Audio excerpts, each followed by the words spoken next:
हमनी के संस्कृति, हमनी के संस्कार सदा रहे हमनी के साथ। भारत के महान ग्रंथ और काव्य सब के संपूर्ण संकलन सब्सक्राइब करें तिलक।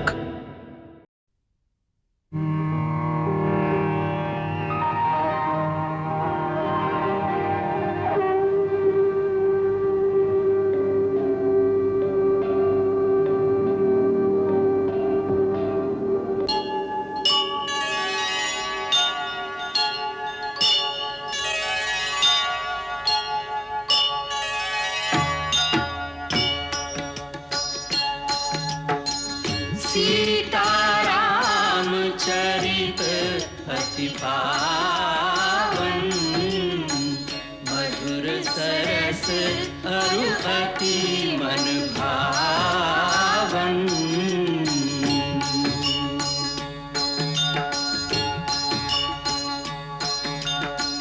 पुने पुने कितने हो सुने सुनाए,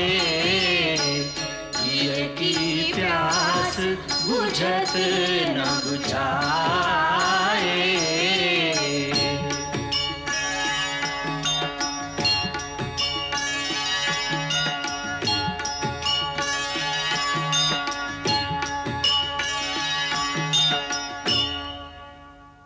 बूढ़ा जटायु, तू रावण की शिक्षा देवे आइल बड़, जा कोनो पेड़ पर बैठ के आराम कर।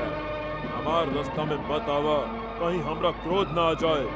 पापी, हम बूढ़ अवश्य है, बाकी अबहियो तोरा जैसन अभिमानी के घमंड तोड़ सकत हई। सीता हमार पतोहू के समान बाड़ी, हम अपन प्राण दे के भी एकर रक्षा करब। आज तू हमार पंजा से मारल जइबे।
निरपराध पक्षी के पंख काट के तो अपना आप के वीर समझा तारा, तोरा लाज देखे आवत।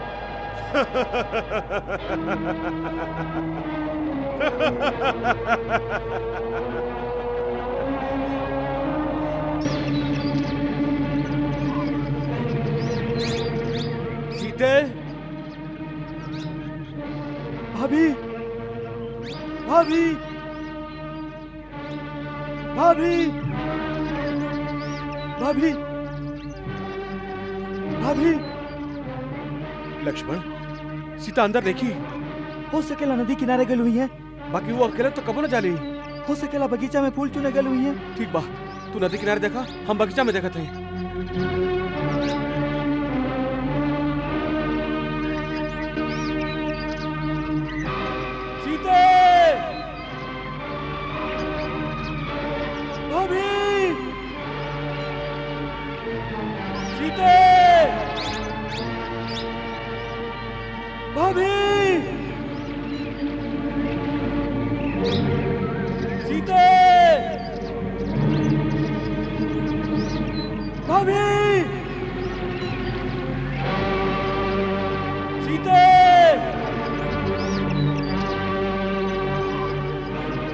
भाभी आर्या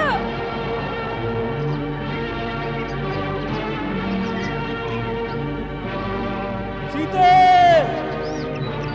सीते सीते भैया भाभी नदी पर ना है। हम जानत रहे लक्ष्मण, कुछ अनहोनी हो गई हा।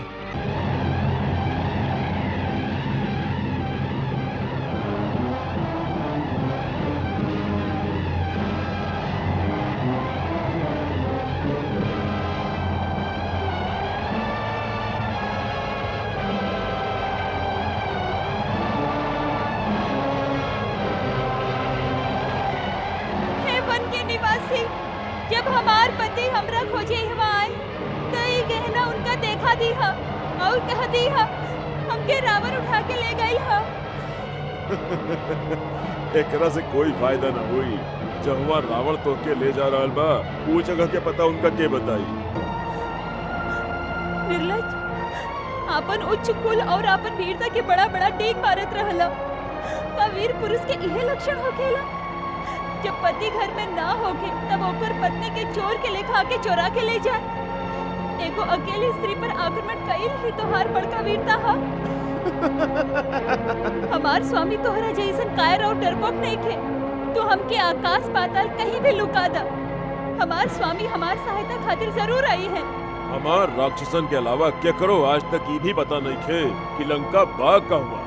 वहाँ पहुँचे से पहले तो हर पति रास्ता पर भटक भटक के मर जाए। जिस तरह एगो सांप के आंख अंधेरा में भी दिखाई देला, वही तरह एगो पापी के पाप छुपावे से भी ना छुपेला। पेड़ के पत्ता, पहाड़ के पत्थर और हवा के झकोरा, प्रकृति के कण कण हमार रघुवर के तोहार पाप मार के पता बताई। और जहुआ सीता होई ओकर स्वामी जरूर वहाँ पहुँच जाई है। एकर हमरा पूरा विश्वास बा। देख ले सीते भाभी सीते भाभी सीते सीते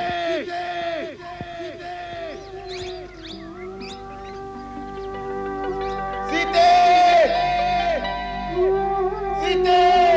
भाभी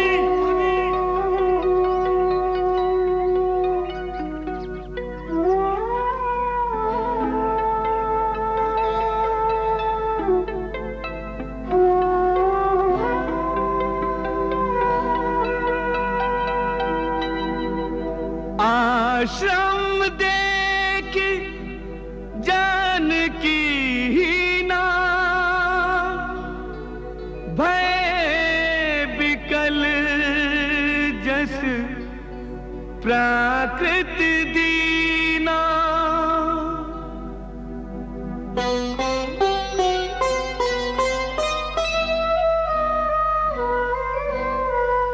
विरह व्यथा से व्यथित द्रवित हो बन बन भटके राम,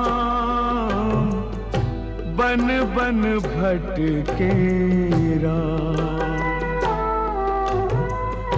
अपनी सिया को प्राण प्रिया को पग पग ढूंढे राम।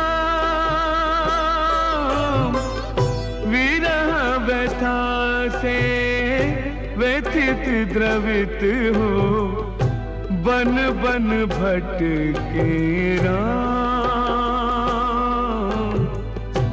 बन बन भटके राम।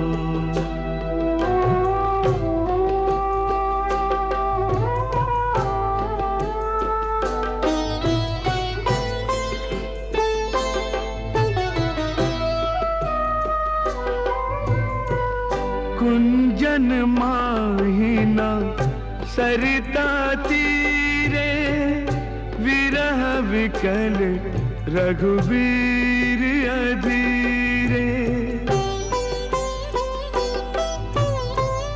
हे खग मृग हे मधुकर शेनी तुम देखी सीता मृगनयनी वृक्षलता से जासे तासे पूछत डोले राम। विरह व्यथा से व्यथित द्रवित हो बन बन भटके राम। बन बन भटके राम।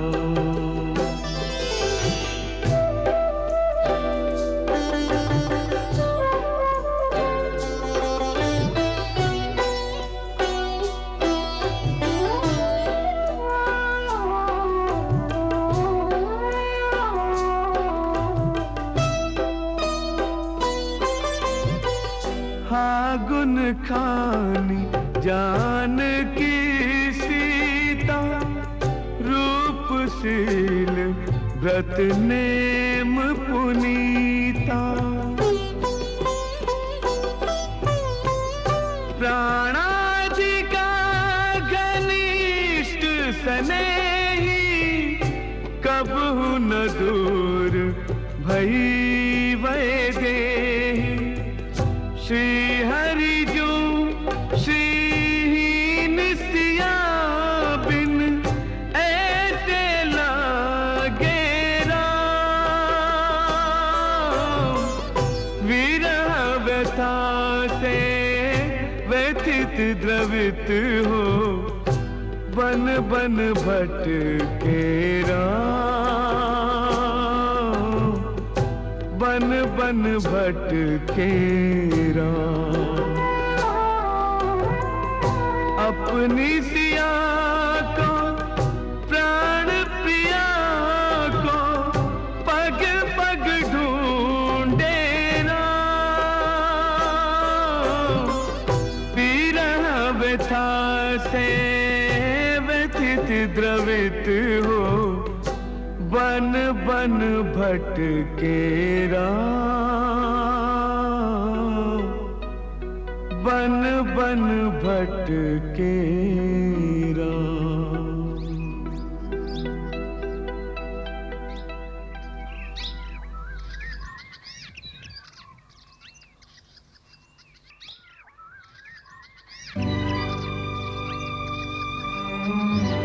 ई कहा लक्ष्मण? राम राम राम जटायु राम राम राम राम राम राम राम राम। तात तात तात आपके दशा के केले सा? कौन पापी आप पर आघात केले सा? तू आ गया राम। हम तोहरे प्रतीक्षा में प्राण के रोक ले रही राम। हम तो के सीता के बतावे के चाहत रही राम। सीता सीता के पता कहवा सीता? ओकरा ले गई। सीता के ले गई? आप सीता के देखले हैं? बेटा हम बहुत लज्जित हैं कि सीता के ओकर हाथ से छुड़ा ना सकली राम। आप केकरा हाथ से ओकरा के छुड़ा ना सकली? कौन ले गए ओकरा के? ओकरा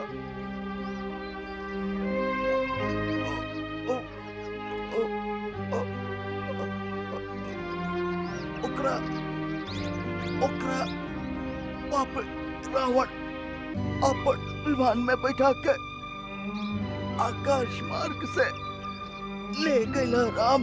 आकाश मार्ग से? रावण? हाँ, राक्षस के राजा रावण ओकरा उठा के ले गए राम।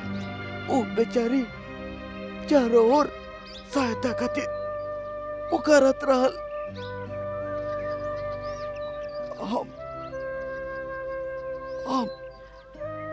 हम रावण के रोके के चाली ओकरा से युद्ध भी कैली, बाकी वो अपन चंद्रहास खड्ग से हमार पंख काट देलस और हम धरती पर गिर गईली। राम तात वो कौना और ले गेल हा? दक्षिण दिशा के ओर। दक्षिण दिशा की ओर? ओकर कुछ पता बताई ना। हम ना जानिला ओ कहाँ गईला। सीता उमर पुत्री बहुत दुखी रहल। राम वत्स जल्दी है ओकरा ए विपत्ति से मुक्त करा। अपन स्त्री के रक्षा कैल हर पति के पहला कर्तव्य होखेला। राम तात आप चिंता मत करी, जे और बे पापी गइल बा ओकरा हमरा हाथ से केहू ना बचा सकी। धरती आकाश पाताल उजावा भी लुकाइल होई, हम ओकरा पता लगाकर उहे में ओकर चिता बना देब। राम अब ओकरा के हमरा बाण से स्वयं ब्रह्मा भी ना बचा सकिए। तोहर संकल्प सफल हो के राम। अब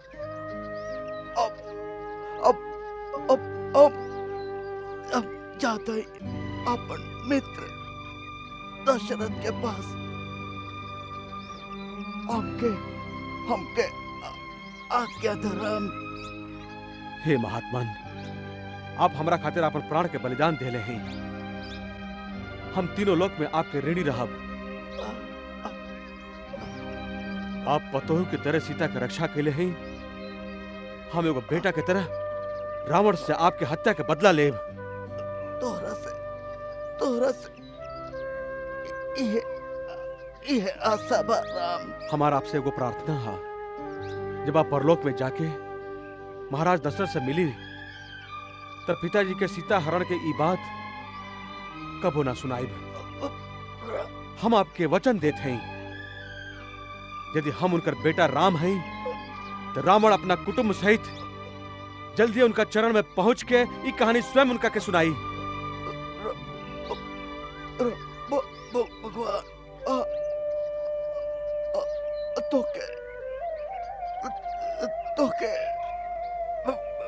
तोके विजयी करी है बेटा।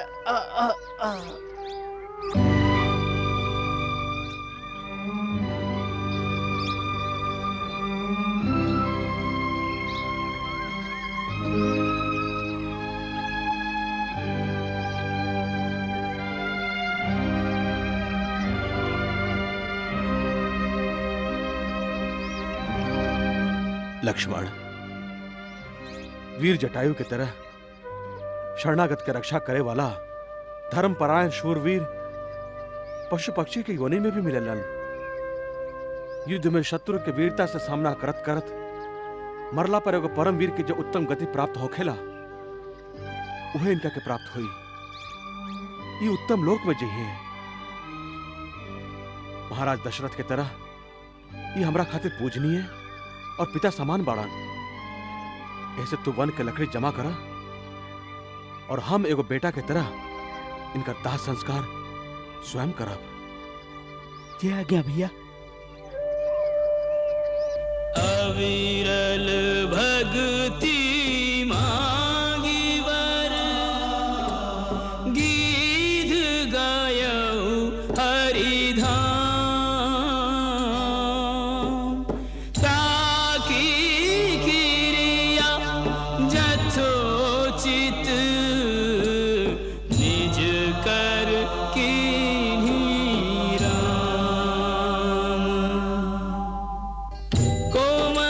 चित अति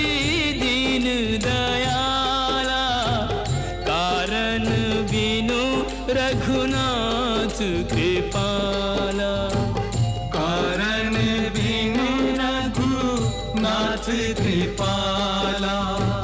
गिद्ध अधम खग आमिष भोगी, गति दीन्ही जो जाचत जोगी। गति दीन्ही जो जाचत जोगी।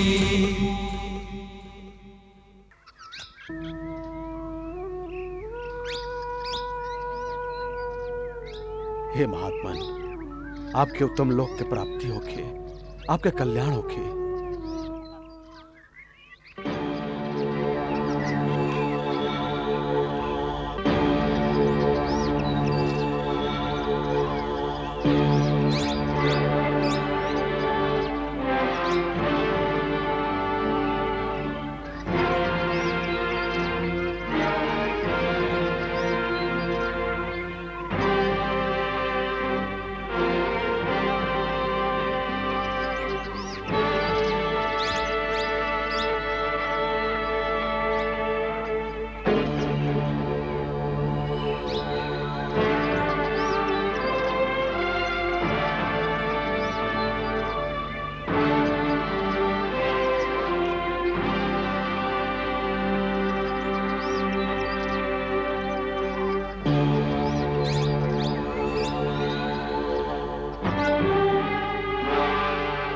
कुछ खैली पियली की ना? ना महाराज, वो कौनो सामान के हाथ ना लगावेली, खाली रोवत रहेली और कहेली वो यही तरह भूखल रह के आपन प्राण त्याग दी है।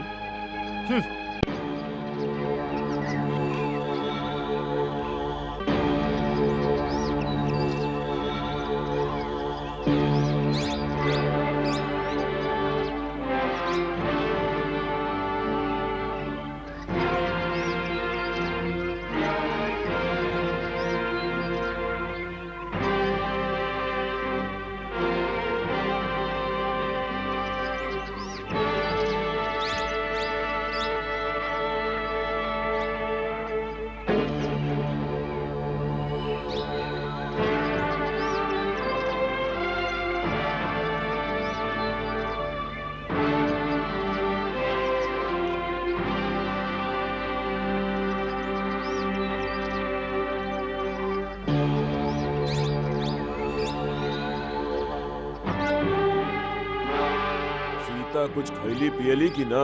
ना महाराज, वो कौनो सामान के हाथ ना लगावेली, खाली रोवत रहेली और कहेली वो यही तरह भूखल रह के आपन प्राण त्याग दी है।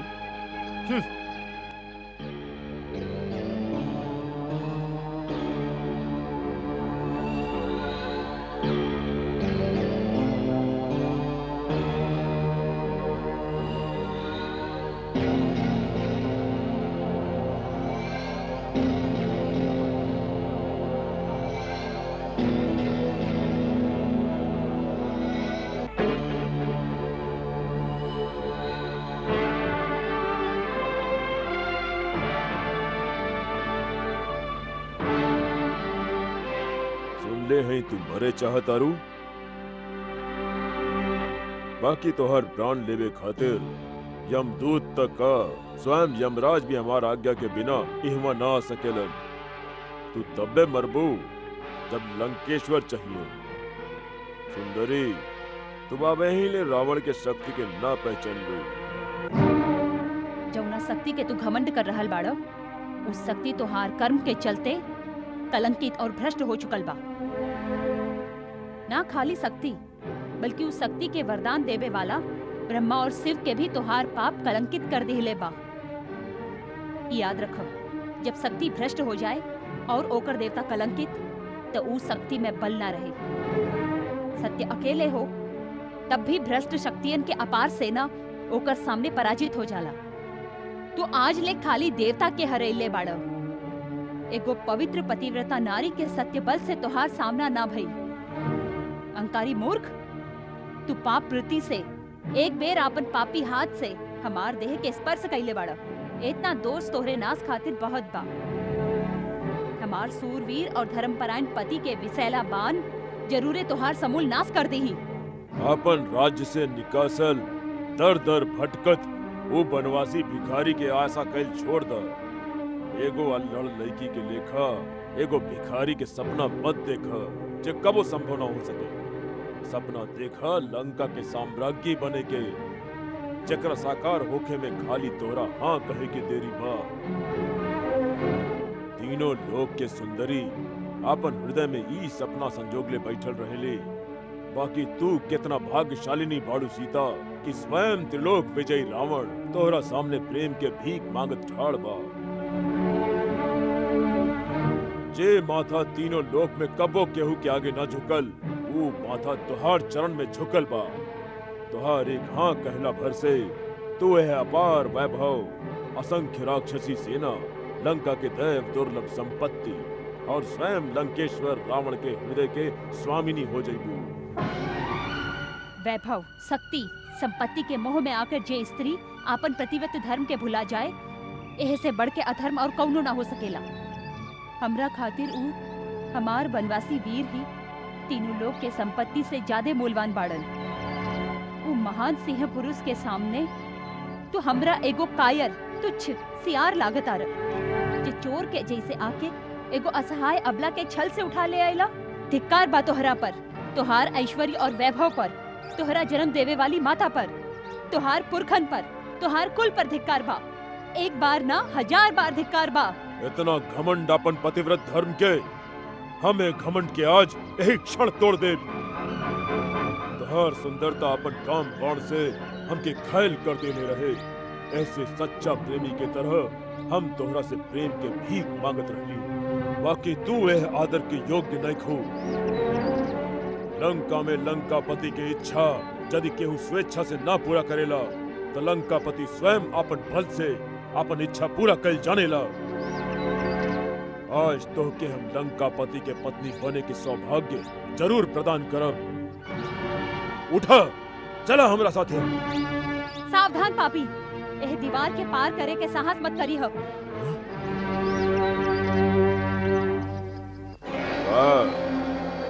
रावण के प्रचंड आवेग के एगो तिनका के दीवार से रोकल जा रहल बा। घास के एगो तिनका के शस्त्र बना के त्रिलोक विजयी रावण से युद्ध करबू। सुंदरी, कामदेव फूल के बाण से पुरुष के हृदय बेधे ले, तू एगो तिनका के बाण से रावण के वध कैल चाहता रू। तू साच कह तारा रावण, एक तिनका ना, ई धर्मपरायण स्त्री के सील और सत्य के अग्निबाण बा। ई सीता के सतीत्व के अभेद्य दीवार ह। एगो सती स्त्री और पर पुरुष के बीच एगो तिनका की ओर भी बहुत होला। यदि हम मन, वचन, कर्म से अपन पति से अनन्य प्रेम कैले हई, ते हे नारी धर्म के मूर्तिमान देवी माता अनुसुईया, एह तिनका के पार करत ही ई पापी भस्म हो जाए। कितना सुंदर नाटक बा। सीता, ये लड़की वाला नाटक छोड़ा और स्वयं उठ के हमरा संगे चला, ना तो हर बाल के पकड़ के हम तो के घसीट के ले जाई। चलो। सावधान रावण, नल कुबेर के श्राप के याद करा।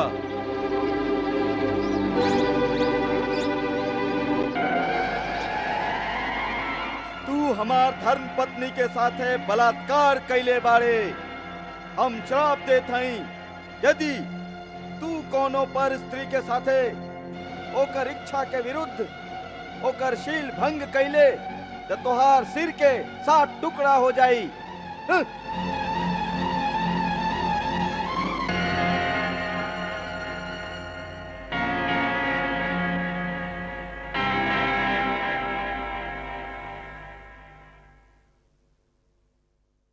सीते, हम तोहरा से इतना प्रेम करी ले कि हम तोहरा पर हाथ न उठा सकी।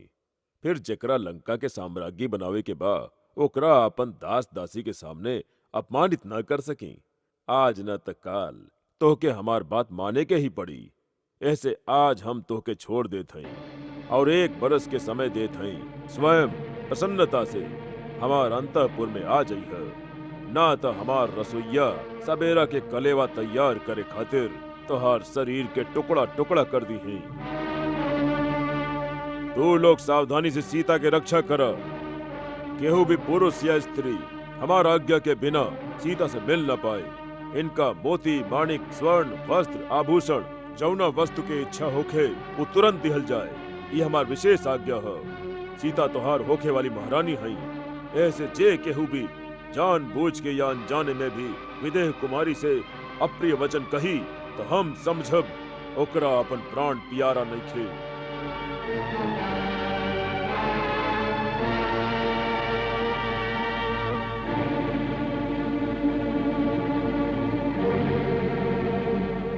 तू एकर अहंकार तोड़े के प्रयत्न कर, भय दिखा के या मीठा वचन से, साम दाम दंड भेद कौनो भी उपाय से एकरा वश में लावे की कोशिश कर। जे के हुए कर आत्मसमर्पण के शुभ समाचार हमरा तक पहुंचाई, हम ओकरा मुंह मांगल धन दे। जय आज्ञा महाराज।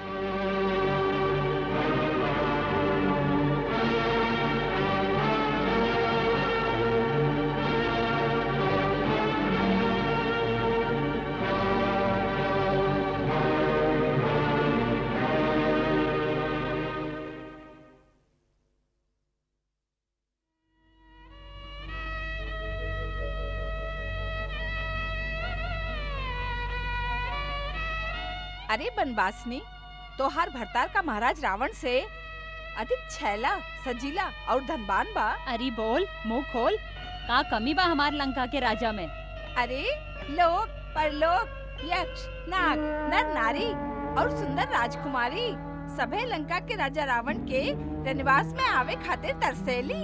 सीधा तरह से लंकापति के बात मान ले, ना तो याद रख हम राक्षसी हैं। तुहार एक घोर चमड़ी के हम नीला पीला बना दे, ना तब रहबू राम के ना रावण के।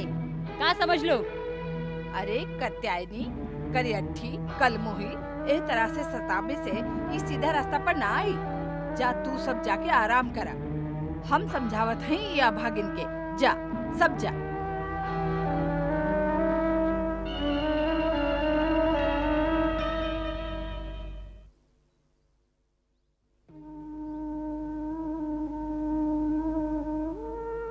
देवी सीता, तू सती शिरोमणि बड़ो। तोहार पति भक्ति के देख के हम तोहार भक्त हो गए हैं। त्रिजता के तू अपन दोस्त समझा, अपन सेविका समझा। तू ही कहतारू या तू हमरा से छल करतारू? का तू राक्षस कुल के नहीं खू? हाई तो राक्षस कुल के ही, बाकी राक्षस में भी एगो भावना हो खेला, स्त्री जैसन दया और ममता हो खेला। हमार विनती के स्वीकार करा, थोड़े का खाला। हम कुछ न खाइब। यदि खैबू ना तो फिर जीवबू कैसे? ऐसन हालत में हमरा जी के का करे के बा? एकरा से तो मौत ही ठीक रही। देवी सोचा, एकर मतलब ई है कि तोहके अपन रघुवंशी पति के प्रेम और बल पर विश्वास नहीं खे। ई तू का कहतारू त्रिजटा? तीनों लोक में एगो उहे तबाड़े जिनका पर हम का पूरा संसार विश्वास करेला। यदि इतने विश्वास बा तो फिर मौत के इच्छा काहे करतारू? जौन पापी तोहरा पर अत्याचार कैलस ओकर अंत आपन आँख से ना देखबू? थोड़े का सोचा, यदि श्री राम पराक्रम करके रावण के पराजित करे हैं तो केकरा खातिर, कौना आस में? उनका लक्ष्य एक के होई ना कि आपन प्रियतमा सीता के फिर से पा सके। का तू उनकर ई लक्ष्य निष्फल बनावे के चाहतारू? का तू ई पतिव्रता स्त्री के धर्म के अनुकूल बात करतारू? यदि अपना खातिर ना ता अपन स्वामी खातिर तोहरा जीवित रहे के होई। ऐसे तू कुछ खा ला। बाकी हम राजभोग न ग्रहण कर सकी, ए पापी प्रदेश के अन्न ग्रहण न कर सकी। हमार पति खाली कंद मूल फल सेवन करेले। ई तू स्त्री धर्म के अनुकूल बात कही। हम तोहरा खातिर शुद्ध कंदमूल के भोजन लेके आए। कहवा से? लंका में भी कुछ सात्विक लोग रहेले, विभीषण जैसन नीतिवान। हम ओहवा से वैसने तपस्वी के भोजन लेके आए बेटी। माई। हाँ बेटी, हमरा कौनो संतान नहीं खे। तोहरा जैसन आदर्श बेटी के पाके आज हम धन्य हो गई नी ह। माई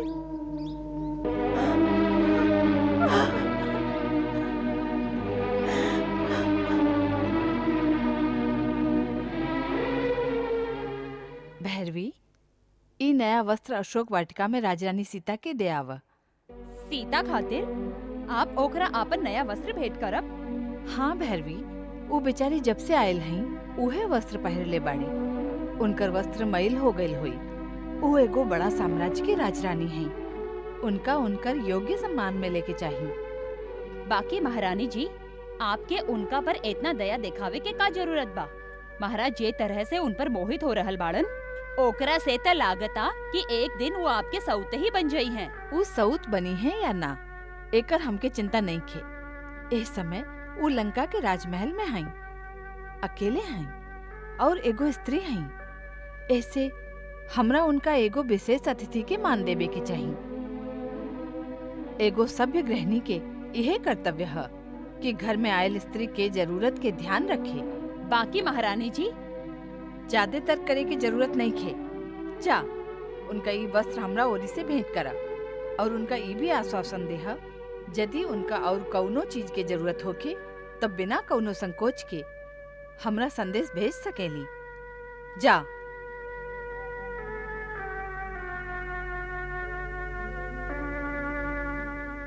देवी सीता, हम महारानी मंदोदरी की ओर से तोहके ई वस्त्र भेंट करे आइल हई। ल इनका पहिर ल। वो ई भी कहले हई कि एगो स्त्री होबे के नाते उनका आपन मित्र समझी और कौनो चीज की भी जरूरत होके तो बिना संकोच कह भिजवाएं। वो हर तरह से आपके आतिथ्य करी हैं। यह आतिथ्य खातिर महारानी मंदोदरी के हमार धन्यवाद कही है। बाकी ई वस्त्र वापस ले जा, हमरा एकर आवश्यकता नहीं खे। आवश्यकता तो होई, आपके पुरान वस्त्र मैला हो चुकल है ना। ये माई अनुसुईया के दिहल दिव्य वस्त्र है। ये कब्बो मैल ना होला। यदि कब्बो हो भी जाए तबो हमार पति तपस्वी भेष में रहेलन। हमारी राजसी वस्त्र धारण कईल स्त्री धर्म के अनुकूल नहीं खे। धन्य हैं आप। हमरा ओर से इतना बात और अपन महारानी से कही है कि हमरा उनकर अनिष्ट के कामना नहीं खे। ऐसे उनकर हित में इहे बा कि वो अपन पति के समझा बुझा के कौनो तरह से हमके अपन स्वामी के पास भिजवा दे। हो सकेला कि दयालु रघुवर उनका क्षमा भी कर दे।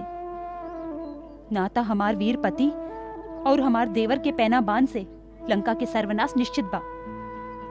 धन्य बाड़ी वो आर्य कन्या। उनकर बात सुन के हमरा डर लागे लागल बा भैरवी। ऐसन एक निष्ठ पतिव्रता पर हाथ डाल के महाराज घोर पाप कैले बाड़न। उनका हम कैसे समझाएं कि एगो सती स्त्री पर अत्याचार करे के बस एक के गो परिणाम हो सकेला, समूल विनाश।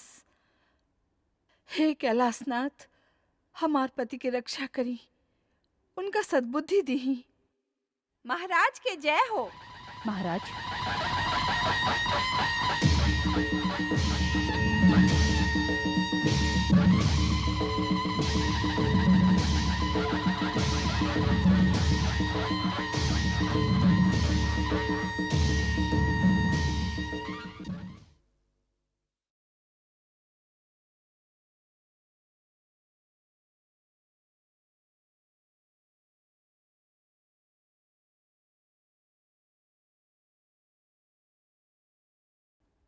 नाथ, यदि आप प्रसन्नचित्त हैं तो आपसे कुछ मांगी।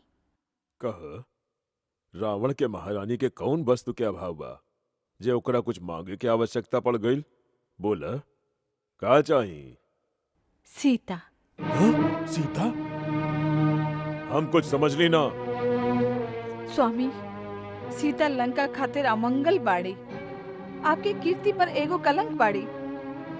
ओकरा यहाँ रहे से केकरो कल्याण ना होई। महाराज, अभी हो समय बा, आप ओकरा राम के पास वापस भेज दी। ना तो का हुई? बोलत काहे नहीं खू? देवी, वीर पुरुष जे मार्ग पर एक बार पैर आगे बढ़ा देबेलन, फिर ओकरा पीछे हटावे के बाद भी ना सोचेलन, चाहे सामने मौत ही काहे न ठाड़ होखे। वीर ओकरे कहल जाला जब मौत से भी ना डराए।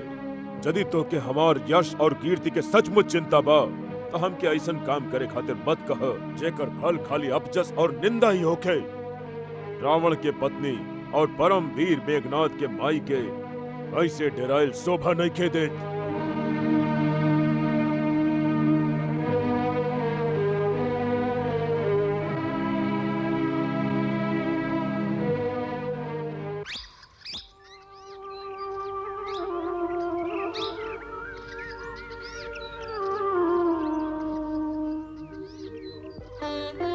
लक्ष्मण, ये देखा।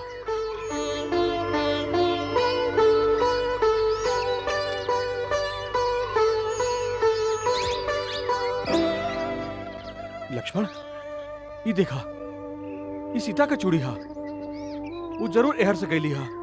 हम ठीक मार्ग पर हैं। लगाता वो ओह पापी से जुझत गईली हा, जैसे ओकर आभूषण एहर ओहर बिखर गईल हा। हाँ भैया, ये ठीक मार्ग बा। चला आगे चला।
काबंद राक्षस पर प्रहार करे वाले वीर लोग, तू दोनों के हवा?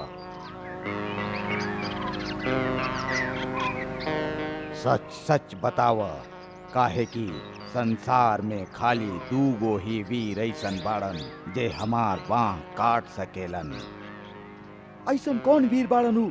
श्री राम और लक्ष्मण।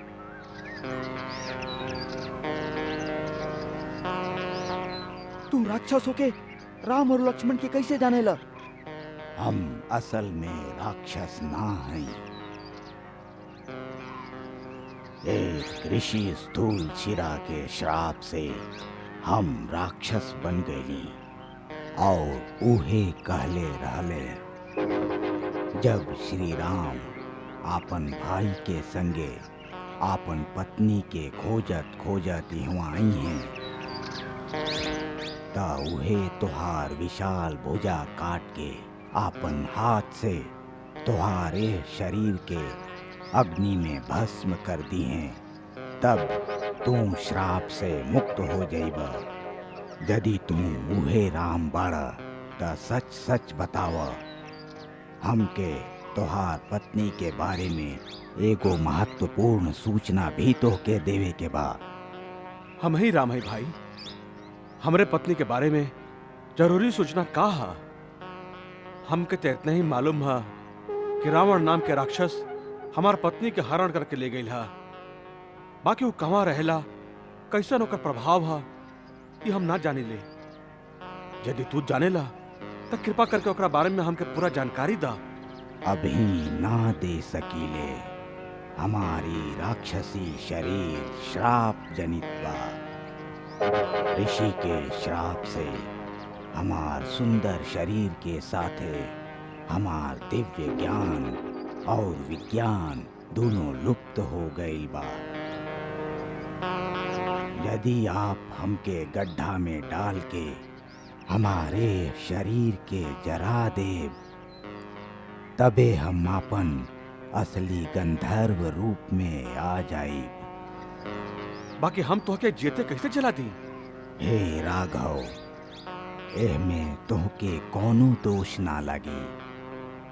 ब्रह्मा के वरदान के कारण हम शस्त्र प्रहार से ना मारल जा सकी। ओकर एक ही उपाय बा कि ऋषि स्थूल शिरा के कथनानुसार आग में जरावे से ही हम एह विकराल शरीर के बंधन से मुक्त होके आपन असली शरीर के प्राप्त करब। एह समय हमके दिव्य ज्ञान ना है। श्राप के कारण हमार ज्ञान और विज्ञान दोनों नष्ट हो गईल है। बड़ा अद्भुत कथा बा। बाकी ई साँच बा। हम धनु नाम के गंधर्व हैं। पहले समय में हम बड़ा बली और पराक्रमी रहली। इतना सुंदर कि इंद्र, सूर्य और चंद्र के तरह हमार शरीर मनोहर और तेजस्वी रहे। फिर भी हम कौतुक खातिर भयानक राक्षसी रूप धारण करके ऋषि मुनि गण के डेरावत रहली। ओकरा में हमरा आनंद मिलत रहे। एक दिन स्थूल शिरा नाम के एगो तेजस्वी महर्षि वन में मिलले। उनकर महानता जनले बिना हम उनके बहुत सतौली। वो कुपित हो गईले।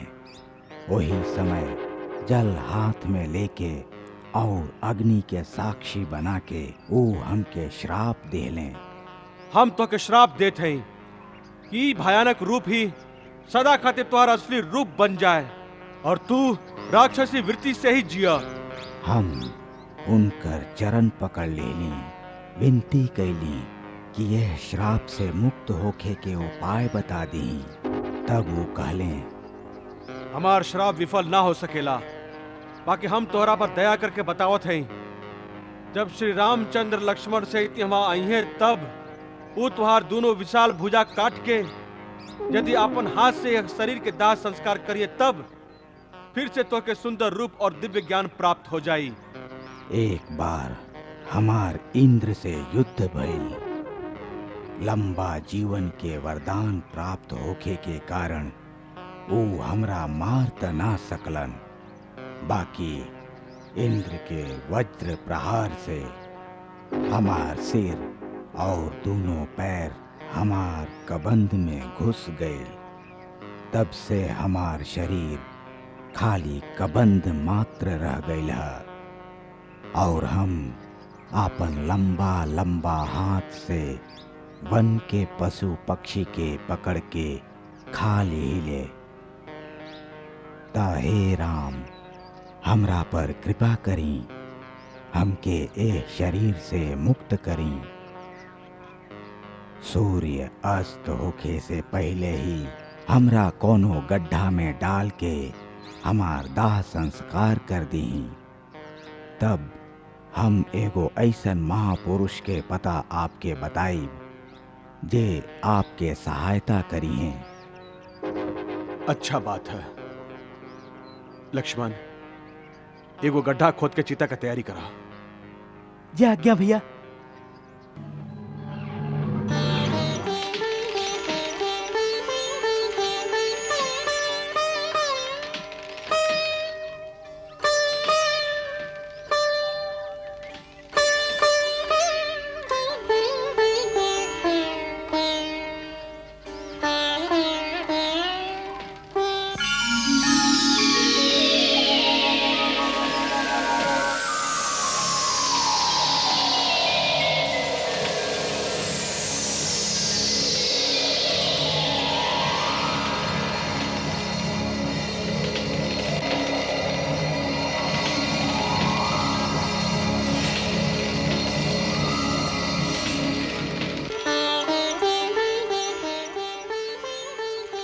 हे राघवेंद्र, आप धन्य हैं।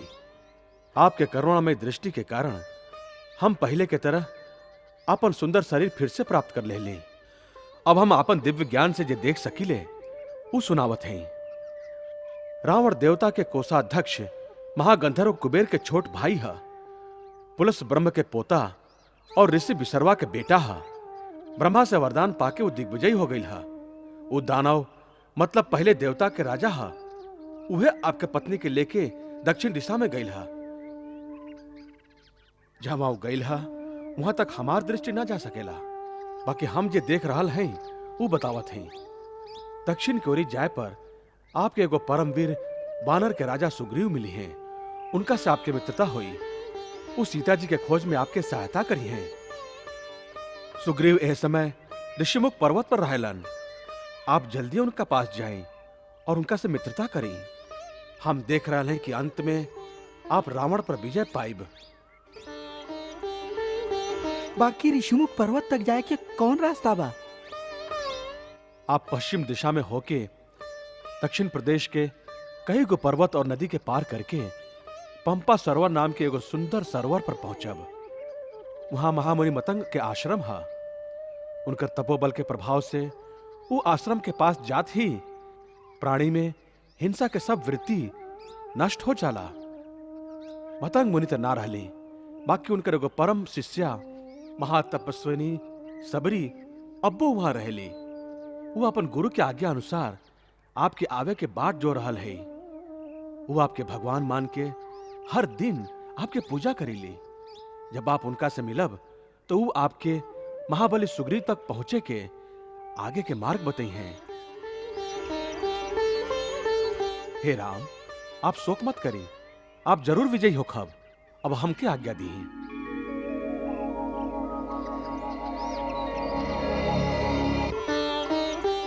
महात्मा, आपके अपन इच्छित लोक प्राप्त होके।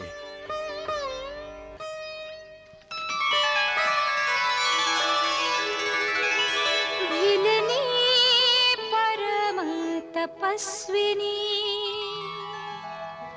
शबरी जाको नाम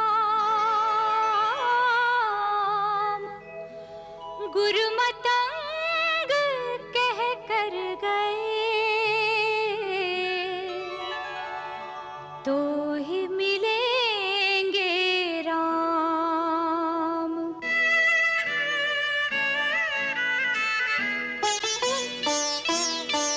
कब दर्शन देंगे, कब दर्शन देंगे राम परम हितकारी।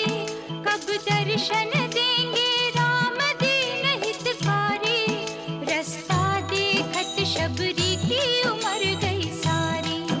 रास्ता देखत शबरी की उम्र गई सारी।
चरण में प्राण बसे शबरी के प्रभु दर्शन दे तो भाग जगे शबरी के रघुनाथ प्राण निधि रघुनाथ प्राण निधि पर जीवन बलिहारी रघुनाथ प्राण निधि पर जीवन बलिहारी रास्ता देखत शबरी की उम्र गई सारी रास्ता देखत शबरी की उम्र गई सारी कब दर्शन देंगे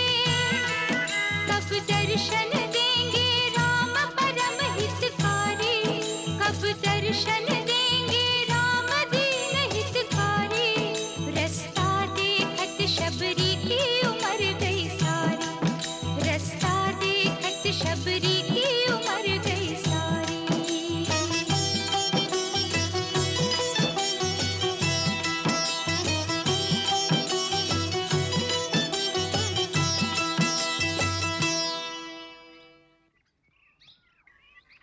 हमार राम हमार राम हमार राम नाना महात्मा कृपा करके ये फूल के मत रौंदी ये हम अपन राम खातिर बिछाउले हैं। अरे पगली, तू हर दिन ए तरह रास्ता में फूल बिछावेलू जैसे श्री राम आज और अबही आवे वाला होके। ऐसन करत तोके कितना बरिस बीत गइल, तोहार राम अइले भी कब लेना आई है वो आई है जरूर आई है। हमार गुरुदेव मतंग मुनि के बाद झूठ ना हो सकेला। ऐसे हम हर दिन हर पल उनकर स्वागत खातिर तैयार रहेली। अचानक कौनो समय आ गइलन त का कहे कि ई भिलनी के स्वागत करे के भी ना आवेला। ऐसे आप दया करके हमार ई फूल से थोड़े का हटके चली तो आपके हमरा पर बड़ी कृपा हुई। एकरा मत सतावा, चला हमनी कोनो और रास्ता से चली। आवा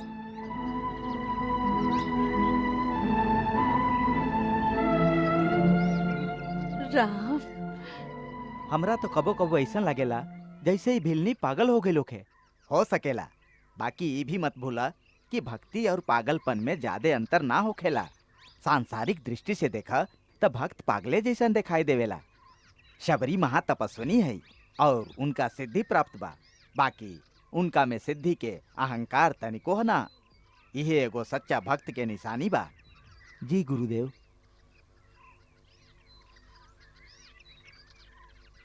राम, हमार राम, हमार राम, हमार राम। ठहरी, आप फिर आ गईली हमार फूल रौंदे।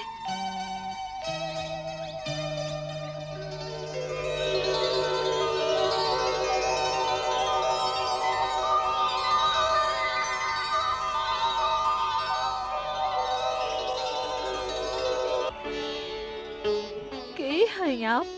हम माई शबरी के पास जाइल चाहते हैं। क्या कृपा करके उनका कुटिया तक पहुंचा दे? माई शबरी के पास? लेकिन आप हैं के? हम राम हैं और ये हमार छोट भाई लक्ष्मण है।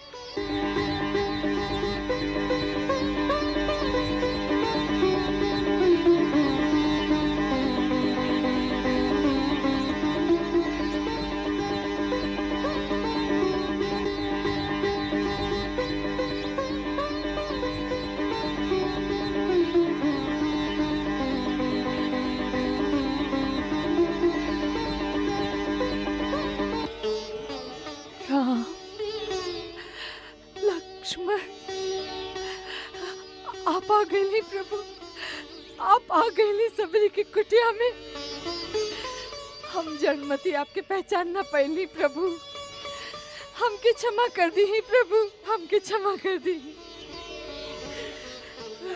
हमके क्षमा कर दी, दया निधान हमके क्षमा कर दी। आप दयालु हैं, दया करें प्रभु, आप दयालु हैं। हम कई भूल खातिर क्षमा कर दी प्रभु। हमार प्रभु आई, आई हमार प्रभु आई।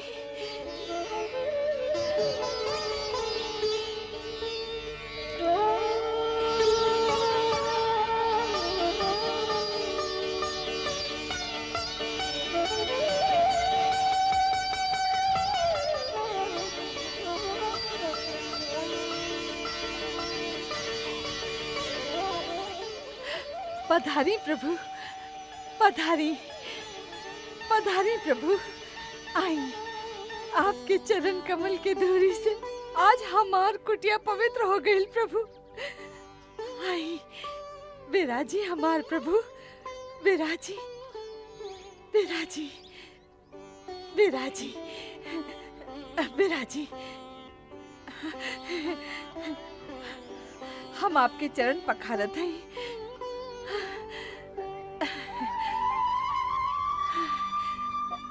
ना ना माई, अब एक कोनो आवश्यकता नहीं है। तुहार स्नेह भरल आंसू से हम पहले ही पवित्र हो गईली। प्रभु, आपके भूख लागल होई ना? हाँ, हम फल लेके आवत हई, फल, फल लेके आवत हई प्रभु, अब ही लावत हई। बरसन से हम हर दिन आपके खातिर मीठा मीठा बेर लेके आवत रहली प्रभु, बरसन से। खाई,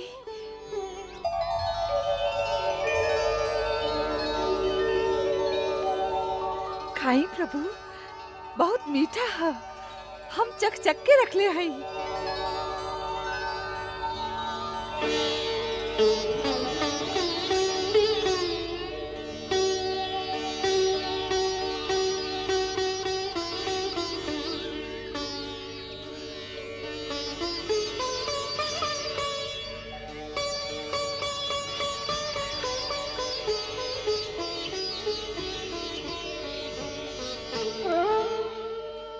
प्रभु,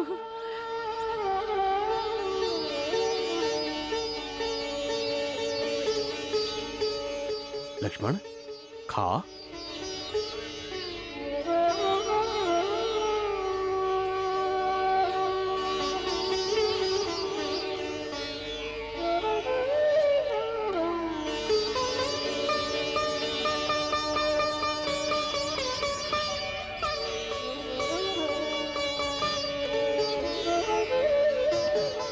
वाह,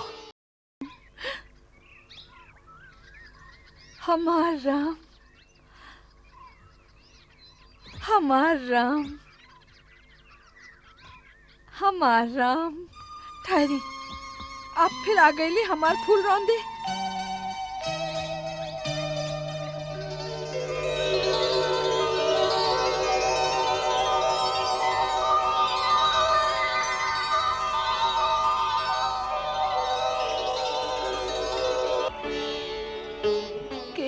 आप?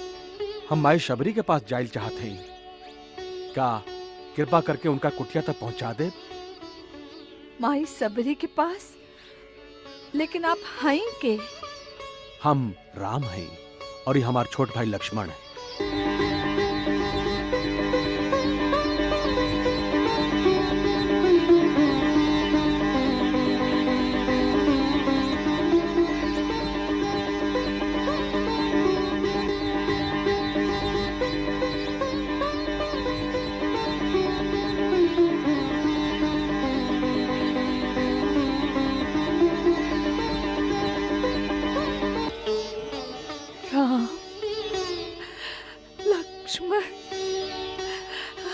आप आ गए प्रभु, आप आ गए सबरी की कुटिया में। हम जन्मती आपके पहचान ना पाइली प्रभु, हमके क्षमा कर दी ही प्रभु, हमके क्षमा कर दी, हमके क्षमा कर दी, दया निधान हमके क्षमा कर दी। आप दयालु हैं, दया दया करी प्रभु, आप दयालु हैं। हमके ही भूल खातिर क्षमा कर दी प्रभु। हमार प्रभु, आई आई हमार प्रभु, आई।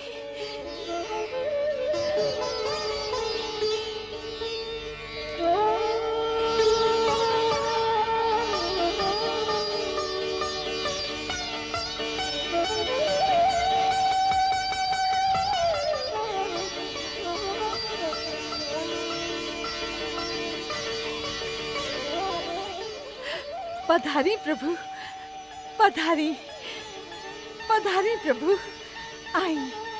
आपके चरण कमल के धूरी से आज हमार कुटिया पवित्र हो गई प्रभु।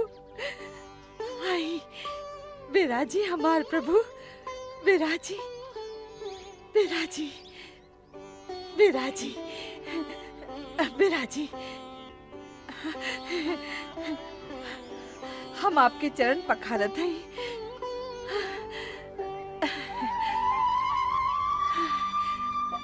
ना ना माई, अब एक कोनो आवश्यकता नहीं है। तुहार स्नेह भरल आंसू से हम पहले ही पवित्र हो गईली। प्रभु, आपके भूख लागल होई ना? हाँ, हम फल लेके आवत हई। फल लेके आवत हई प्रभु, अब ही लावत हई। बरसन से हम हर दिन आपके खातिर मीठा मीठा बेर लेके आवत रहली प्रभु। बरसन से खाई।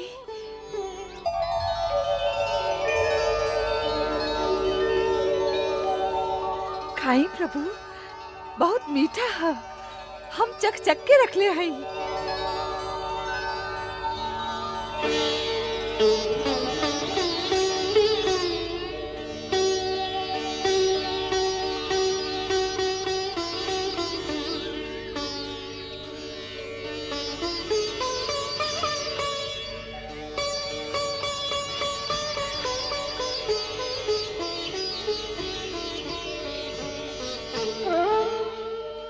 प्रभु,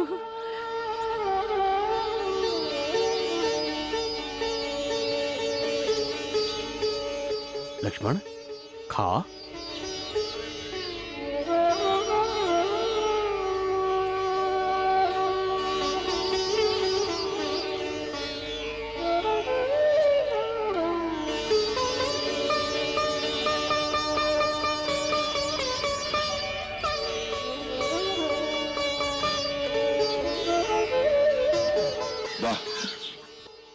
अच्छा है ना? मीठा बा। एकर प्रशंसा खातिर शब्द नहीं के हमरा पास। इतना बरिस बात ऐसा लागत बा जैसे माई कौशल्या अपना हाथ से खिला रहा है। लक्ष्मण, ऐसा मीठा फल तो भगवान के वैकुंठ लोक में भी ना मिल सकेला। ये सब हमार परम गुरु महामुनि मतंग के शक्ति के प्रभाव है। उनकर तपोबल के प्रभाव से ये मतंग वन में फूल कबो ना मुरझाला, फल हमेशा ताजा रहेला। ये आश्रम के चारों ओरी सभी प्राणी आपन हिंसा के प्रति छोड़ दे बेलन। परम गुरु जहाँ बैठत रहलन, उनकर चरणन में बन के सिंह और आश्रम के गाय बकरी सब एक साथ पानी पियत रहली। उनका स्वर्ग सिधारल बरिसन बीत गए। बाकी जौना बेदी पर बैठ के वो यज्ञ करत रहलन, ओहमे अबही ले एगो तेज, एगो प्रकाश के आभा झलकत रहेला। कितना पवित्र हुई वो स्थान और कितना भाग्यशालिनी है आप जे ऐसन परम गुरु के सेवा के पुण्य प्राप्त भइल। वही सेवा के पुण्य फल बा जे आज आपके दर्शन भइल। हे राम, साक्षात भगवान के दर्शन करके हमार कई जन्म के पुण्य फलीभूत हो गए हा। जब आपके चित्रकूट पहुँचे के समाचार मिलल, ओ वही समय गुरुदेव आश्रम के सभी मुनिगण के साथ लेके दिव्य विमान में बैठ के आपन धाम चल गए।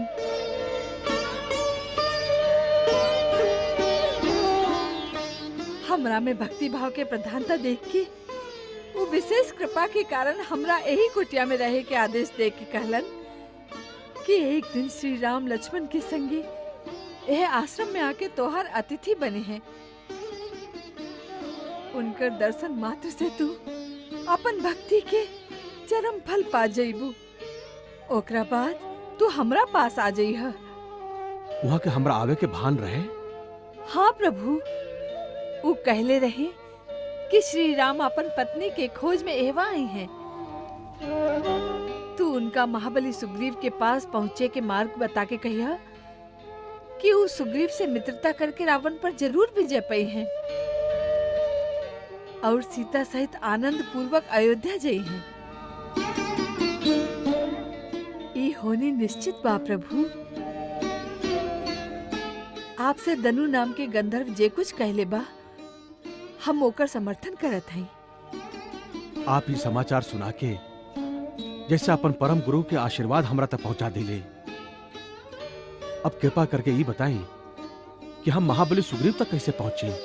आप अनजान लेखा पूछत हई प्रभु, तब बतावत हई। यहाँ से आगे जाए पर आपके पंपासुर नाम के एगो सुंदर सरोवर मिली। ओकर दक्षिण तट के ओरी ऋषिमुख और मलयाद्री नाम के दूगो पर्वत शिखर दिखाई पड़ी।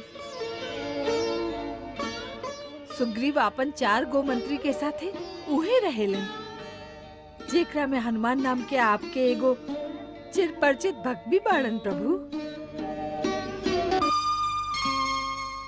उनकर मदद से सुग्रीव के भेंट होवे पर आपके द्वारा सुग्रीव के एगो अभिष्ट काम भी पूरा हुई। आपके ए आश्वासन के हम आपका आशीर्वाद माने ले माई। अब यदि आप हमरा पर कृपा करी तो आपके परम पूज्य गुरु जहां पर तपस्या करते रहले वो पवित्र स्थान के भी दर्शन करा दी, जैसे हमारा जीवन धन्य हो जाए। अवश्य आप वो स्थान देखब प्रभु। हमार गुरु के स्थान देखे योग्य बा। आई वो स्थान दर्शन करे के योग्य बा। पधारी प्रभु, पधारी। आई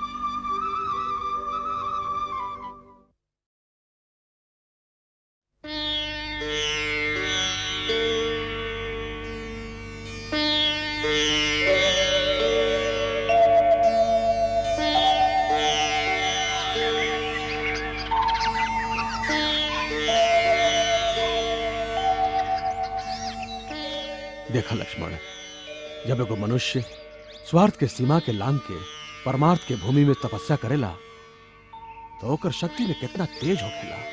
ई ऋषि हिंसा के प्रदेश में जे अहिंसा और धर्म की ज्योति जलेले बाणन, ओकर प्रकाश इतना बरिस में भी कम ना भइल।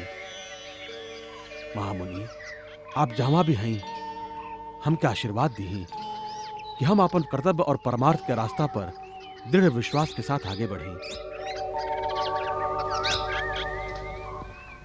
माई, हमके ऐसा लागता जैसे आप अपन गुरु के साक्षात दर्शन करा देली।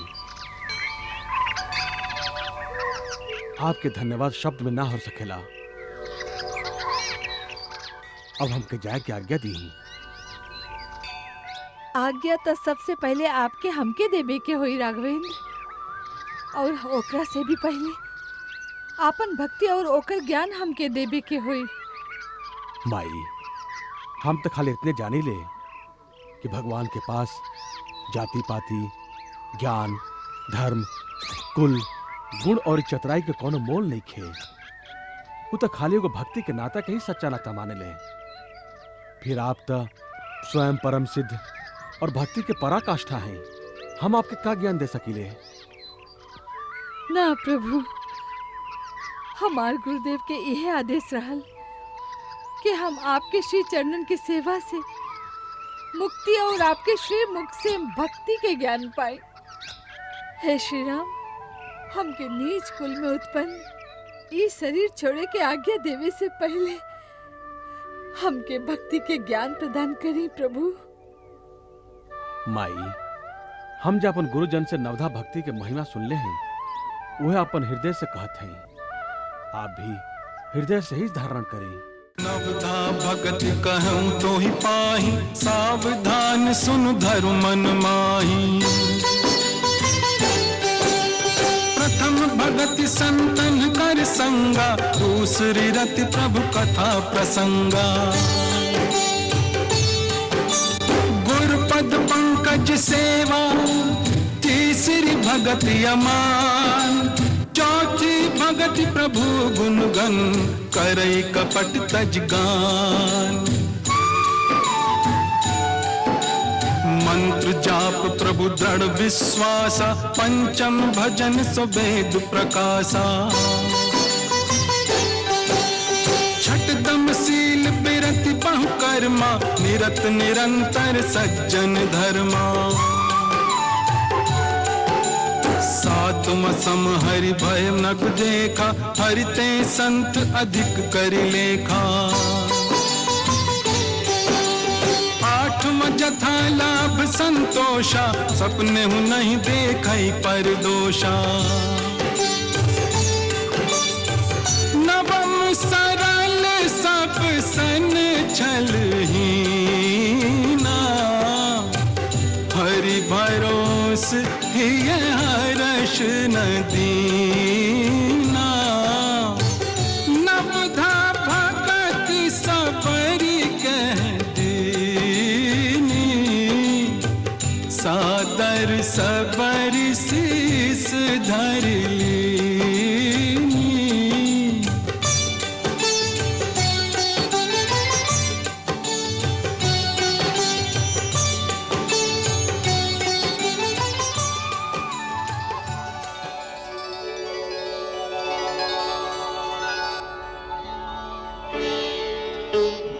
हे दीनदयाल, आप दीन जान के ए सेविका पर जे कृपा कैले हैं, वो हमेशा बनैले रखब। ऐसन दया करब कि हमार चित्त ए श्री चरणन से कबो दूर न होके। अब हमके अपन गुरुदेव के पास जाए के आज्ञा दी प्रभु।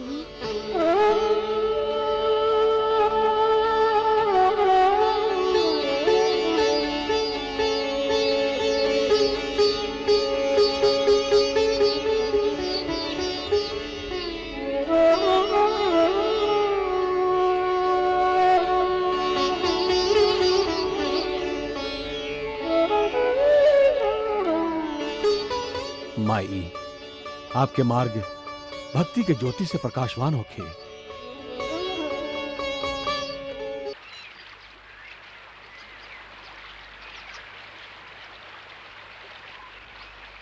लक्ष्मण, ये प्रदेश की सुंदरता देख के हमके बार बार जानकी की याद आ रहा बा।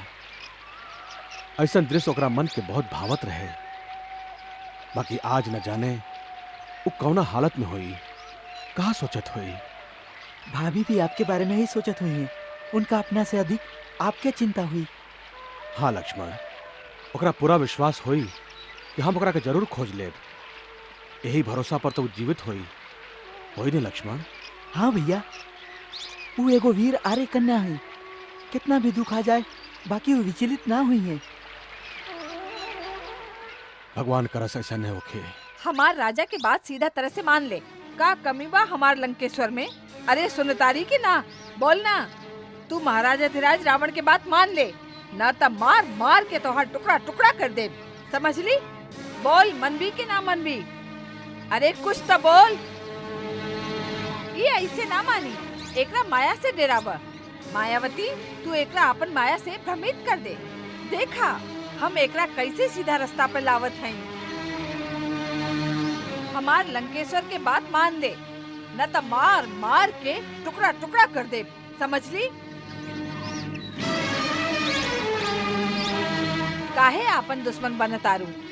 नादानी छोड़, महाराजा धीराज रावण की शरण में आ जा, तो के हर तरह के सुख मिली। ऐसन वैभव, ऐसन सुख तीनों लोक में कौनो स्त्री के ना मिलल होई जे तोह के मिली। दुआरे पर आयल भाग्य के ठोकर मत मारा रानी। अब भागी मान जो, न तो हम ऐसे भयानक जानवर तोरा ऊपर छोड़ दे जे तोहार बोटी बोटी नोच डारी है।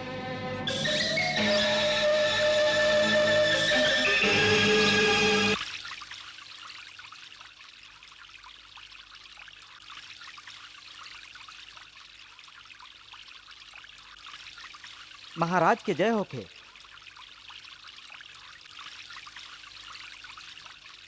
महाराज, हमारी गुप्तचर समाचार ले आयल हाँ। पंपापुर सरोवर के आगे दूगो अनजान आदमी जंगल में घूमत दिखाई देले बाड़न। ऊ ऋषिमुख पर्वत की ओरी बढ़त तारन। का कहा तारा नील? वो दोनों ऋषिमुख पर्वत की ओर बढ़त तारन? जी हाँ जामन जी, ऊ बार बार ऋषिमुख शिखर की ओरी देखत तारन। ऐसा लागत आ कि ऊ यही चोटी पर पहुँचे के रास्ता ढूंढ रहा होखे। गुप्तचर के कहनाम बा कि आपन भाषा में बातचीत करत करत ऊ बीच बीच में महाराज सुग्रीव के नाम भी ले रहल बाड़े। हमार नाम ले रहल बाड़े? का कहता रे? का सुनला तू? जी हम इतने सुनली कि उनका में से छोट रहल वो बड़का से कहत रहल कि महाराज सुग्रीव जरूर इस चोटी पर रहत होखी हैं। हम लोगन के वहाँ पहुँचे के मार्ग जल्दी खोजे के चाहिए। यानी कि उनका यहाँ के मार्ग मालूम नहीं थे। ऐसे ही सुधरल बा महाराज कि वो यह प्रदेश से अनजान बाड़न और यहाँ पहला बार आयल बाड़न। बाकी भी सिद्ध होला कि वो पर्यटक ना बाड़न जे खाली घूमे आयल बाड़न। उनकर एगो लक्ष्य बा महाराज सुग्रीव तक पहुँचल। वो इनका से भेंट करे चाहताड़न या आक्रमण, ये विचार करे के बात बा। तो ठीक कहा तारा नल, उनकर आगमन विचार योग्य बा। काहे आयल बाड़न? के भेजले बा? मतलब आप लोगन के शंका बा कि महाराज बालिम का यहाँ भेजले बाड़न? हाँ, यह बात के हम के आशंका बा जामन। बाकी महाराज बाली उनका बिना कारण के यहाँ काहे भेजी हैं? हम लोग तो यहाँ शांतिपूर्वक रहिले और उनका कुछ कहिले बिना। ई तो हम जानी ले कि शांति से रहिले। उनकर आंख में तो महाराज सुग्रीव और उनकर हम 4 गो मंत्री कांटा के तरह खटकत होगा। वो जाने ले कि जौना राजा के राज छीन जाए वो जबले जीवित रही फिर से अपन राज्य के पावे खातिर तड़पत रही। और जब उनकर खास खास मंत्री संगे बाड़न वो जरूर षड्यंत्र कर रहा हुई हैं। ऐसन हालत में तो उनकर यह कोशिश रही कि वो हम लोगों के जैसे भी हो समाप्त कर दे। तू ठीक कह तारा नल। ऐसे आज बाली भैया 2 गो मनुष्य भेजले हुई हैं जैसे हमके कोनो संदेह ना होके। तू कहवा देखला उनका? पर्वत के नीचे तराई के वन में। तू कहवा रहला? हम एगो पेड़ पर बैठल रहली, ओकरे नीचे से उ जात रहलन। कैसन लागत रहलन उ लोग? जी अच्छा लागत रहलन। अच्छा बुरा के बात हम कहाँ पूछली? हम जाने चाहत हई कैसन डील डोल के बाड़न, कैसन वेशभूषा बा उनकर। जी दोनों जवान बाड़न, बहुत सुंदर बाड़न। मुंह पर एगो मोहनी बा, वेशभूषा से कोनो तपस्वी लागेलन। बाकी कंधा वीरन के तरह बा और कंधा पर धनुष बाण धारण कैले बाड़न। सब बात तू एक दूसरा के विपरीत कहता रह। एगो बात बतावा, उ तपस्वी बाड़न या योद्धा बाड़न? जी दोनों। कुछ समझ में नहीं ख्यावत। हमरा समझ में आवता। बाले जानबूझ के 2 गो ऐसा आदमी के प्रदेश में भेजले बाड़े जे यहाँ से अनजान बा। वो दोनों तपस्वी महाराज सुग्रीव से कुछ सहायता मांगे बा भिक्षा मांगे के बहाने से हम लोगन तक पहुंची हैं। बाकी असल में उनका मुख्य उद्देश्य यह हुई कि हम लोगन के भेद जाने के कि हम लोग किष्किंधा के राज वापस छीने के कोनो षड्यंत्र रच रहल हैं या ना। और जे वीर के लेखा धनुष बाण धारण कैले वाला उ काहे? वे खातिर कि यदि हम लोग के असावधान या शक्तिहीन पई हैं तो मौका पा के हम लोगन के समाप्त कर दी हैं। ऐसे हर दिन के आशंका से तो यह उचित रही कि आप बाली पर आक्रमण करके ओकरा से किष्किंधा के राज्य छीन ली। बाकी वो इतना बलशाली है कि हम अकेले ओकरा से ना लड़ सकेली। हमरा कोनो शक्तिशाली मित्र के आवश्यकता बा जे हमार साथ देवे। हो सकेला ओकरा दरबार में आपके केहू विशेष भक्त होखे जे आपकी सहायता कर सकत हो। बाकी राजन, आपन छिनाइल राज्य के फिर से जीतल आपके विरोचित कर्तव्य है। ओकरा खातिर राजनीति, साम, दाम, दंड, भेद, सगरे अस्त्र के प्रयोग उचित माने ले। शत्रु के शक्ति से ना हरावल जा सके ता ओकरा साथियन में भेद फूट डाल दा। यह राजनीति है। हम तो कहत हैं कि बाली की दोनों गुप्तचरन के पकड़ लिहल जाए और उनकरा से किस्कंधा के सगरे रहस्य जान के बाली के साथी सब में फूट डाले खातिर उनकरे प्रयोग किहल जाए। ये ठीक रही। बाकी महाराज ई बाली के भेजल बारन भी है ना, पहले एकर पता कर ली। इहो ठीक बा। बाकी एकर भेद कैसे मिली? हम लोगन में सबसे अधिक बुद्धिमान हनुमान बाड़न, उनका के ई लोगन के रहस्य जाने खातिर भेजल जाए। वो समय आवे पर बल और बुद्धि दोनों के प्रयोग कर सकेलन। तुम बहुत उत्तम बात कहला जामवन। हनुमान कहवा बाड़न, उनके भेजा। पहले उनका खोज तली ही, कहीं एकांत में बैठ के हरिओम के जप कर रहा हुई हैं। चलो हनुमान का ढूंढल जाए। आवा।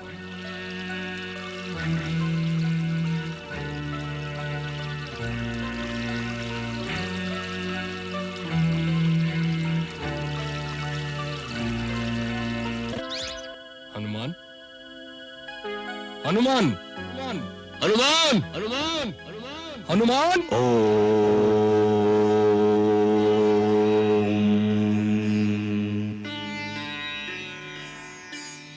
हनुमान जी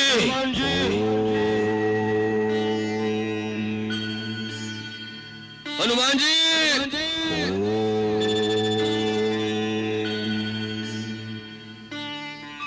हनुमान जी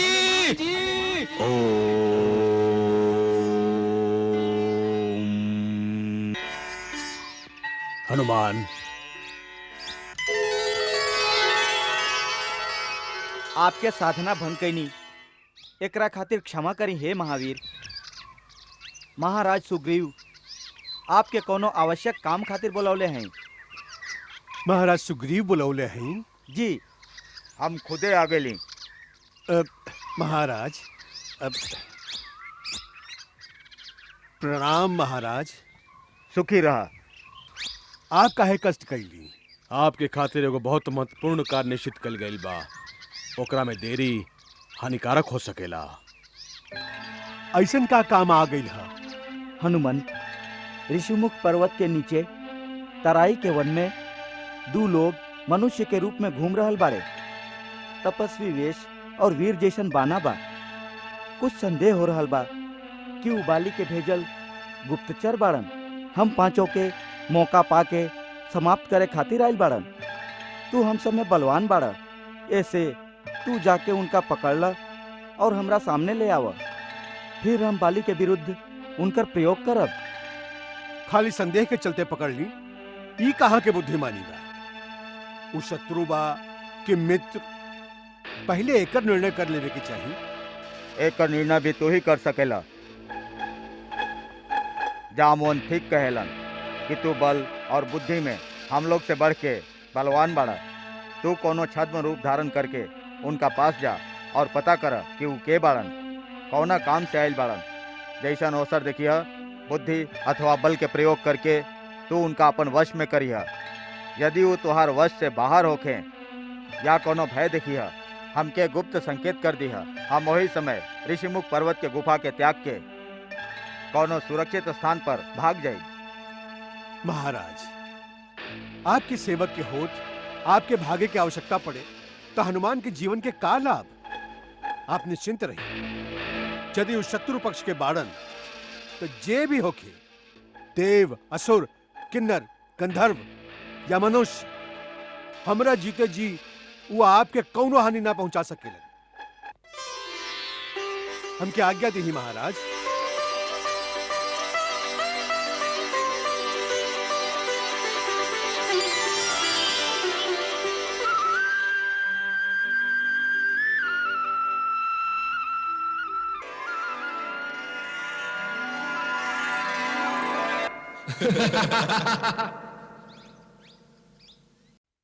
भैया, लागता यह बाऊ दुगो पर्वत शिखर। बाकी पहले कौना पर चली? आगे के मार्ग बहुत कठिन देखाता।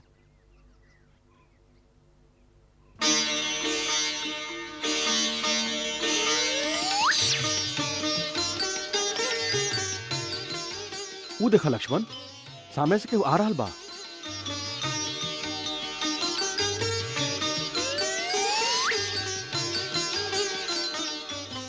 देखे में केहू सज्जन ब्राह्मण बुझाता रहा। आवा इनके से मार पूछा तानी। भैया हमके तो कोई वेद पाठी पंडित ही लागतारन, बाकी दुर्गम निर्जन स्थान में ये कोना काम से आयल हुई हैं। थोड़ी क्या सावधानी से बात करिए भैया, हमरा तो ये असली ना दिखातारन। वन में आवे के बाद तू बहुत संकालु स्वभाव के हो गल बाड़ा लक्ष्मण। अनुभवे कुछ ऐसा हो रहा बा भैया। देखी वो पंडित महाशय हम लोग के ओर ही आ रहल बाड़न। प्रणाम विप्रवर। प्रणाम पंडित महाशय। कल्याण होके, कल्याण होके। आप कुछ राह भटकल राही के समान बुझाता नहीं। हे ब्राह्मण देवता, आपके अनुमान ठीक बा। हम ऋषिमुख पर्वत पर जाके रास्ता ढूंढ रहा हैं। मम अनुमानम सत्यमस्ति, मम अनुमानम सत्यमस्ति। का आप हमके बतावे के कृपा करब कि ऋषिमुख पर्वत के शिखर पर जाए के रास्ता किहर से बा? किम प्रयोजनम, किम प्रयोजनम। इमाम नदीम शुभम जलाम शोभयन्तो तपस्विनो प्रभयाम पर्वतेन्द्रो शोभ युव यौरन भासिता श्रीमंतो रूप संपन्नो वृषभ श्रेष्ठ विक्रमो एवं मां परिभाषितम कस्यादम वैनाभिभासतः। हे विप्रश्रेष्ठ, चतुराई के साथे शिष्टाचार युक्त आपन सुमधुर संस्कृत संभाषण द्वारा जेह प्रकार आप हमरा विषय में जाने खातिर इच्छुक हैं, ओसे हमहू सोच में पड़ गए हैं कि का आप असल में उहे हैं जे दिखा रहल हैं। मतलब ही कि हमार छोट प्रश्न के सीधा उत्तर ना देके खाली हमार भेद जानल चाहता नहीं। महानुभाव, आप अपने रास्ते चल जाएं। जब हम यहाँ तक पहुँच ही गए हैं तो ऋषिमुख पर्वत के शिखर तक भी पहुँच जाए। रोषम करोति दोषम। तरुण तपस्वी, रोष त्याग के खाली इतना बता दो, ऋषिमुख पर्वत पर केकरा पास जाए के बा? बरसन बीत गईल, ए रास्ता पर केहू के आगमन ना भइलो। आप काहे बदे लालायत हई वहां जाए खातिर? हमार प्रश्न के उत्तर में एगो और प्रश्न। भैया आप इनका चक्कर में मत पड़ी, हम अपन मार्ग स्वयं ढूंढ लेब। तुहार कहना एकदम निरर्थक ना है, बाकी हम इनकर पांडित्यपूर्ण वाणी से मंत्र मुग्ध हो गए हैं। ये अथर्ववेद, यजुर्वेद, सामवेद के ज्ञाता परम विद्वान मालूम होत बड़न। ऐसन व्याकरण विद वेद वेत्ता महात्मा के मन में कौनो तरह के छल कपट के भावना के संभावना ना हो सकेला। इनका से मित्रता कईल हम लोगन के हित में होई। अच्छा बात है, आप कर ली इनका से मेल। बात यह ब्राह्मण देवता हमके निर्देश प्राप्त भइल है कि महाबली सुग्रीव ऋषिमुख पर्वत पर रहलन, हमके उनका से मिले के चाहिए। महाराज सुग्रीव से? ऊ केहू से ना मिले ले। आपके कैसे पता? आप उनका जानी ले? अवश्य जानी ले, अवश्य जानी ले। सुग्रीवो नामम धर्मात्मा कश्चिद वानर पुंगवः, और हम हैं उनकर कुल पुरोहित पंडित केसरी नंदन। कुल पुरोहित? हाँ, कुल पुरोहित। हमार मंत्रणा बिना ऊ केहू से ना मिलेलन। तई बताई, ऋषिमुख पर्वत के पता के दिले बा आपके? माई शबरी। हाँ, महातपस्विनी शबरी। हाँ। किम कारणम, किम अभिप्रायम? भैया ये पंडित महाशय तो खाली प्रश्न करे जानलन। हमार तो अनुमान बा कि पंडित महाशय के नाम ही प्रश्नानंद महाराज बा। प्रश्न के उत्तर दिहल तो इनकर गुरु इनका सिखेबे ना कैलन। और आप खाली रोज करे में ही प्रवीण हैं, और आप शांताकारम धीर गंभीर हैं। वीर मनुष्यो देवरूपीणो, कृपा करके आपन मन के बात कहीं। बात यह विप्रवर, माई सबरी हमार मार्गदर्शन कैले हैं। वो बतैले हैं कि यह समय महाराज सुग्रीव से मिलल हमरा खातिर कल्याणकारी हुई। यदि आपके कथनानुसार सुग्रीव जी ना मिल सकेले तो हमके उनकर मंत्री श्री हनुमान जी से ही मिला दी। आपके बहुत कृपा हुई। आप हनुमान से मिलब? अवश्य। उनकर दर्शन हो जाए तो सुग्रीव जी से भी मिले के रास्ता आसान हो जाए। यदि आप आपन असली परिचय दे दी ही तो हनुमान के हम अबहिये बुला दे यही क्षण। ला यही क्षण बुला दी है जैसे हनुमान के पोथी में बंद हो गए। अवश्य आप अपन परिचय दे दी ही हनुमान हमार चुटकी बजौते आ जाई हैं। अच्छा बात है तो सुना, हम अयोध्या के परम प्रतापी महाराज दशरथ के पुत्र हैं। हम वानर राज सुग्रीव से मित्रता कर चाहते हैं। हमार नाम लक्ष्मण है। ये हमार जेठ भाई श्री रामचंद्र जी हैं। हाँ? राम? श्री रामचंद्र?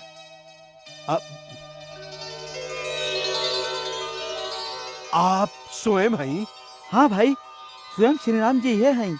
अब बजाओ चुटकी, बुलाओ हनुमान के।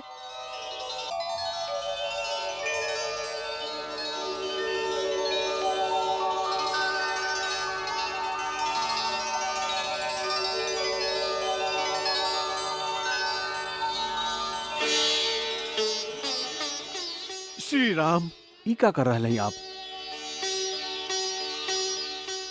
ये उचित नहीं खे।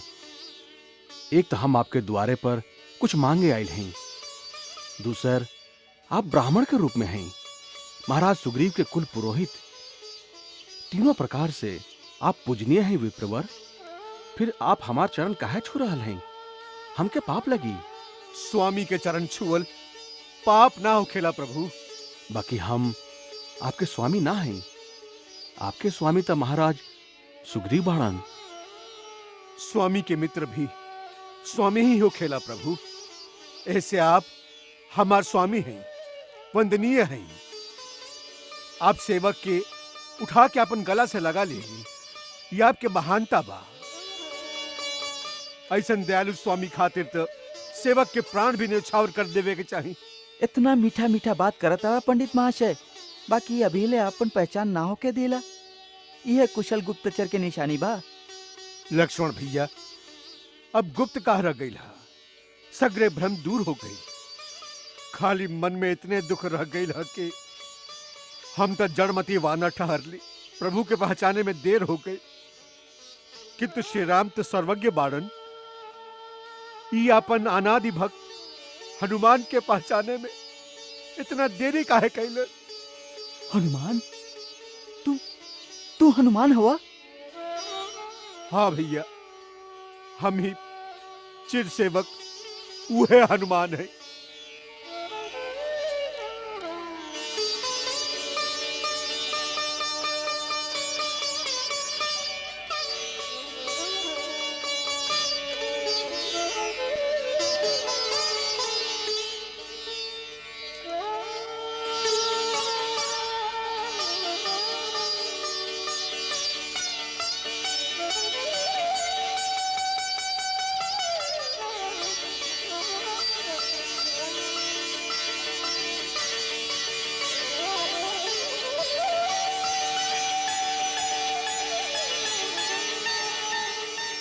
मंगल भवन अमंगल हारी, प्रभु सुदशरथ अजिर बिहारी।